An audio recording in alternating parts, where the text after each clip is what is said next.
Special update পাওয়ার জন্য subscribe করে bell আইকনে ক্লিক করতে ভুলো না। গঙ্গা যে এত বড় একটা মাদক পাচারের র্যাকেট ধরেছে, এর জন্য অর্জুন গঙ্গার প্রশংসা করে। ওদিকে অহনার বাবা মেঘনাথকে ফোন করে থ্রেট করে যে তার র্যাকেটটা ধরা পড়ে গিয়েছে বলে অনেক টাকা লস হয়ে গেছে, তোমাকে আমি ছাড়বো না, এই বলে ফোনটা রেখে দেয়। এরপর মেঘনাথ বাড়িতে ফিরে এলে অর্জুনের জেঠু মেঘনাথকে থাপ্পড় মেরে বলে, অনিমেষ আমায় ফোন করে বলল নাকি তোর থানার আন্ডারে এত বড় একটা মাদক পাচার চক্রান্ত চলছে, তুই কিচ্ছু জানতিস না। মেঘনাথ বলে, আগে তো আমি এগুলো কিছুই আঁচ পাইনি। পাশ থেকে সিন্ধুজা মেঘনাথের হয়ে কথা বলে আর গঙ্গাকে বলে, তুমি এখানে কেন দাঁড়িয়ে আছো, মজা দেখছো? তখন শালমলি বলে ও নিজের ক্রেডিট নিতে চাইছে। গঙ্গা বলে, না না, আমি তো এখানে এমনিই দাঁড়িয়ে আছি।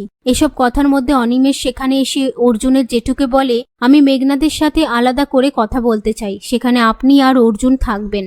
সেই কথা মতো তারা আলাদা ঘরে গেলে অনিমেষ মেঘনাথকে বলে, আমার তোমাকে সাসপেন্ড করার কথা ছিল, তবে তোমাকে আজকে রাতের মধ্যে ওই মাদক পাচারের র্যাকেটটাকে ধরতে হবে।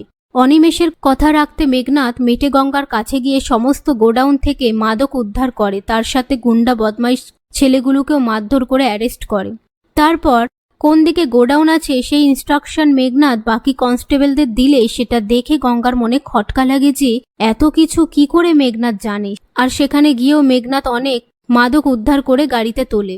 সেই মুহূর্তে মেঘনাথের ফোন আসলে মেঘনাথ গঙ্গা থাকার কারণে ফোনটা রিসিভ না করলে সেটা দেখার পর গঙ্গার সন্দেহ বেড়ে যায় যে মেঘনাথকে কে ফোন করছে।